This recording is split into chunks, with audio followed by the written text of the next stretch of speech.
Welcome to the final episode of Trash OP Meh. It's where we take 3 units, characters, what have you, that are, perpetually overpowered, perpetually trash, or just kind of middling. They're not actually that bad, but they're also not taken very often because they're just kind of meh.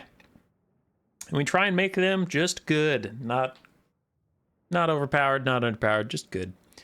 I'm going to start with the meh for the first time this series. We've started with the trash or OP every single time. This is the final episode, so might as well do the meh first. And we have Rakarth. Rakarth is decidedly meh. Not great. He is a melee duelist on, well, he's kind of a duelist support lord, kind of, on the Dark Elf roster, which is always a hard sell because you then have to take a caster in your hero slot, which costs more money. So whatever Rakarth costs, you have to add like 800 to 1,000 gold on top of it to get your caster in the hero slot. So what does he have to make himself worthwhile? He has a Scourge Runner Chariot mount, which is perpetually terrible.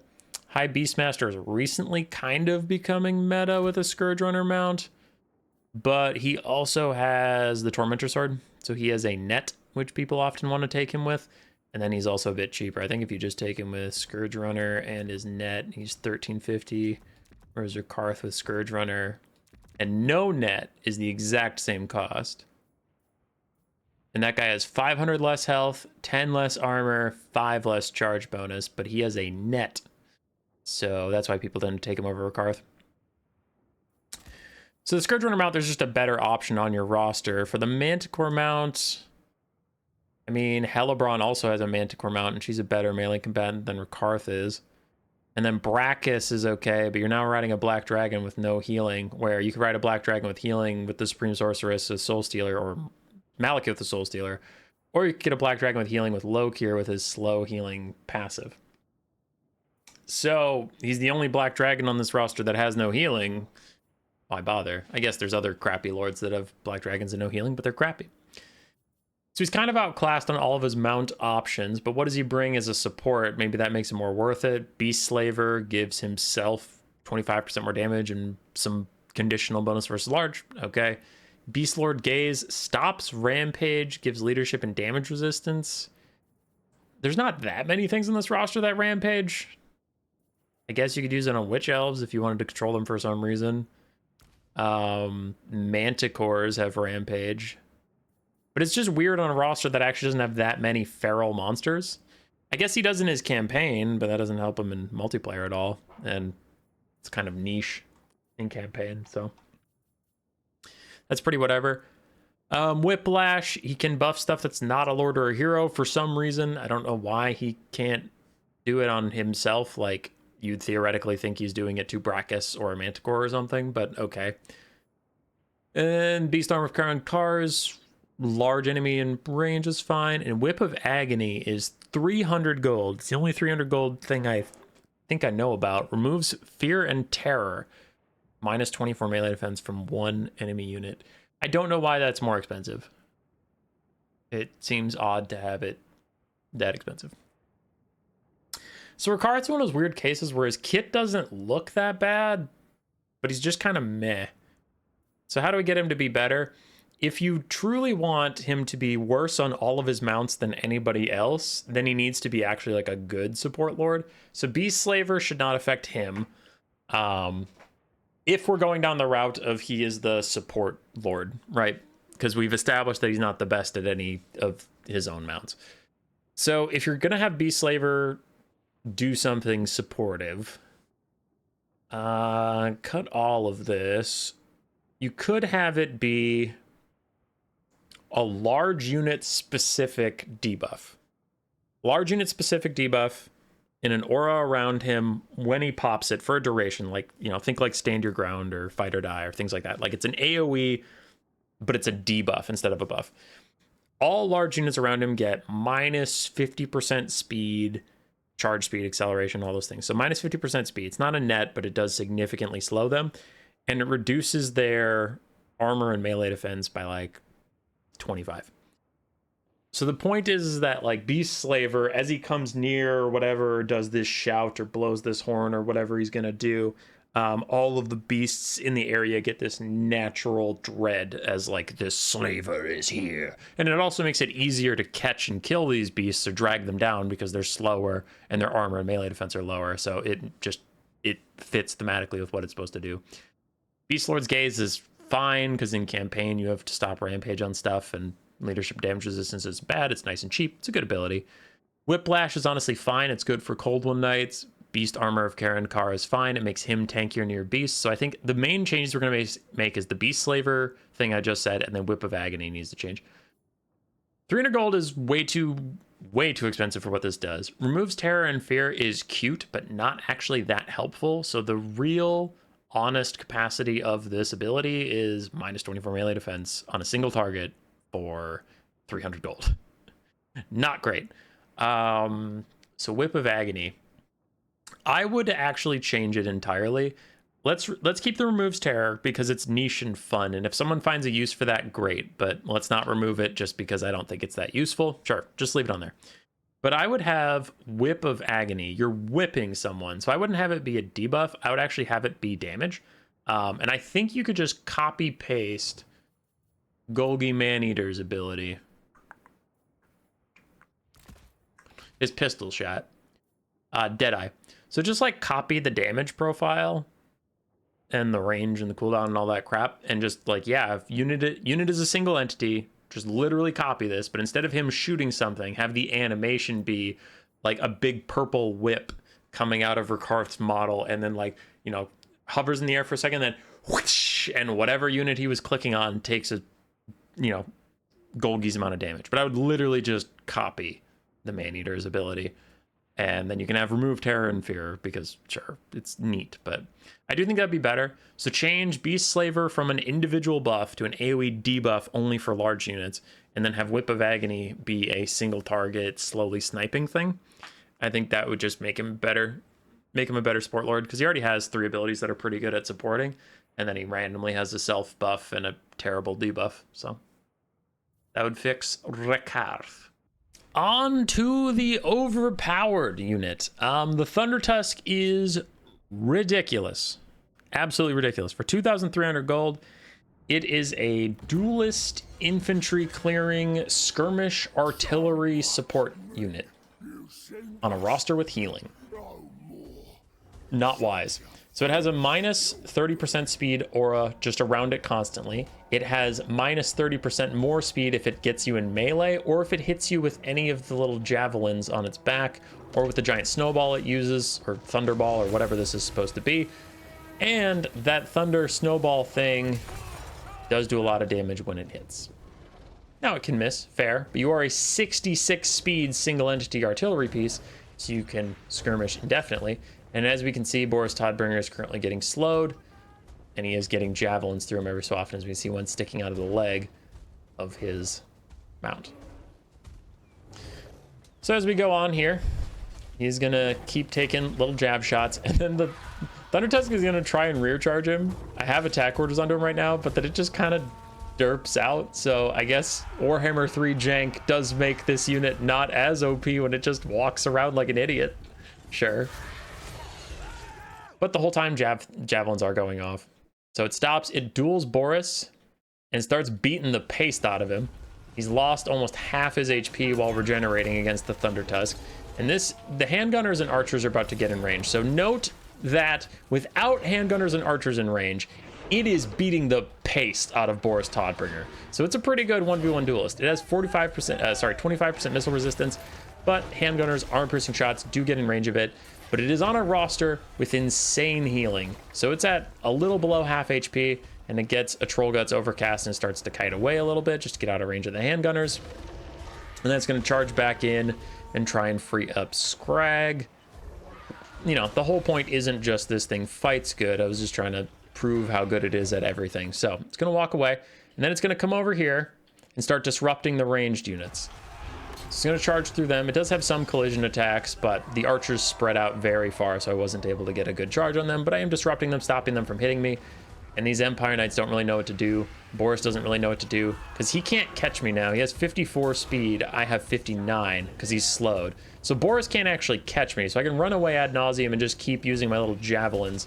Javelins can keep throwing at him over and over again. The Empire Knights are also too slow of a speed to catch me, but they are getting a charge bonus, which is helping them. But note that both of these units actually have a lower speed than the Thunder Tusk because of its slow aura, so it could just kite them out forever if it wasn't trying to disrupt the handgunners when that was happening. Oh yeah, and that Troll Guts healed it almost all the way to heal capped.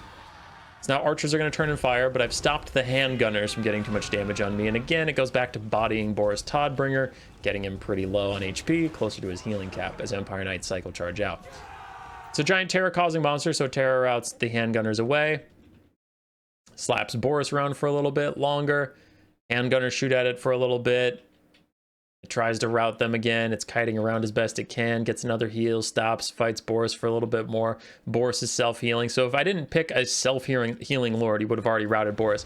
Notice that the Empire Knights that are incidentally here, by the way, he has been targeting Boris or the handgunners all game. The Empire Knights that just happen to be around have gotten javelined down to below half HP. So anyway, this Thunder Tusk running through, getting shot by archers pretty much all game. The archers have been shooting it. So under missile fire, under armor-piercing missile fire every so often, as I'm getting a phone call. 1 second. All right, took a phone call, lost my train of thought. What were we saying? Oh yeah, okay. So it was under archer fire. They've gotten plenty of value. It was under handgunner fire at several points throughout the game. They got plenty of value. It's been chased by Empire Knights, who got decent-ish value, and Boris Todbringer, who did get decent value versus it.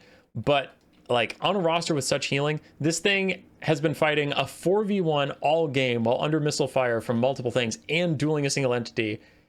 And it more than paid for itself with 200 gold increase over its price point.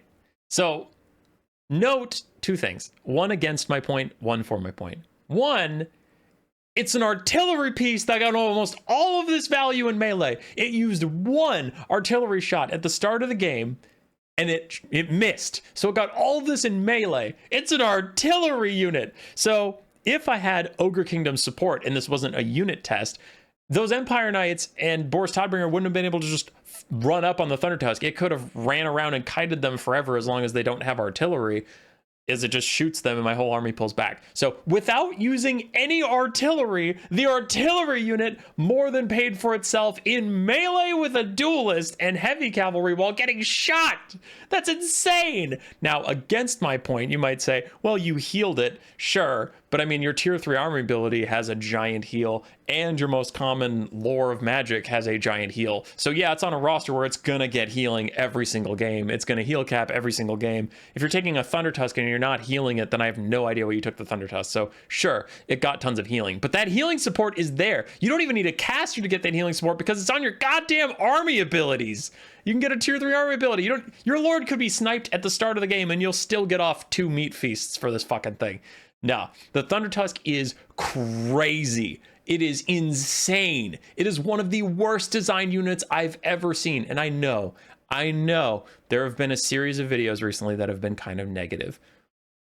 I know. I'm having a hard time because I have noticed, like, these are real opinions that I have. I'm not just rage baiting. I have had a very hard time with how this game has been designed. It's not just balance. Some of these units, the Thunder Barge, the Landship, the new Steam Tank, the Thunder Tusk, dwarves in general, gyrocopters, changebringers, Blue Fire of Tzeentch, Grand Cathay as a concept. Like some things that were designed in Warhammer 3 are just broken. Like they are just poorly thought out, unfortunately designed garbage monstrosities that like you can balance them as best you want, but I don't think they'll ever be fun.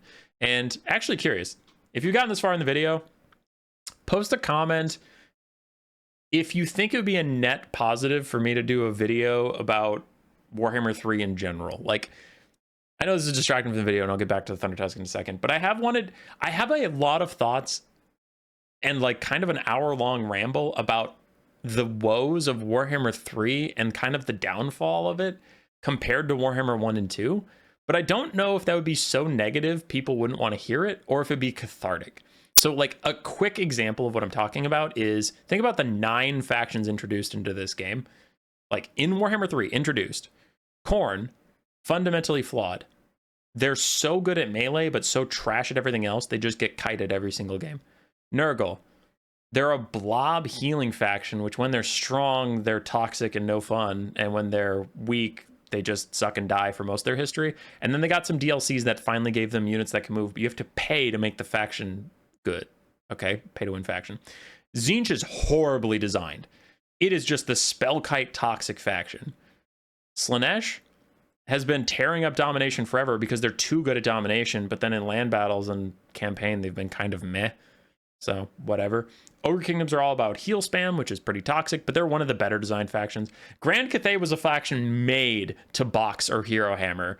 That's not very fun at all. Chaos Dwarves were a faction made to just spam single entities until recently. They finally gave Chaos Dwarves a bunch of buffs on non-single entities, and now Chaos Dwarves are really fun. So Chaos Dwarves are fun now for the first time in their existence. Kislev was toxic for a while, but they're finally getting better designs, so Kislev's fine. Demons of Chaos is pretty toxic, but they used to be trash. So I think I just went through every single faction, all 9 introduced into this game. 3 are well designed. Kislev, Ogres.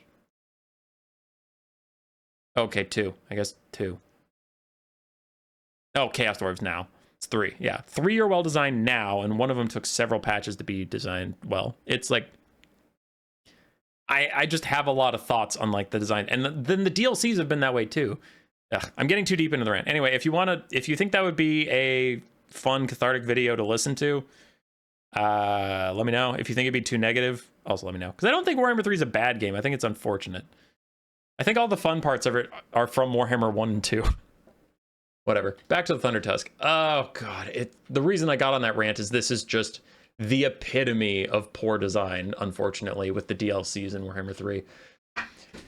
So what do you want me to say? You can't have an armor-piercing, artillery, kiting, 360 shooting, duelist, infantry clearing monster that's still good versus cavalry for 2,300 gold.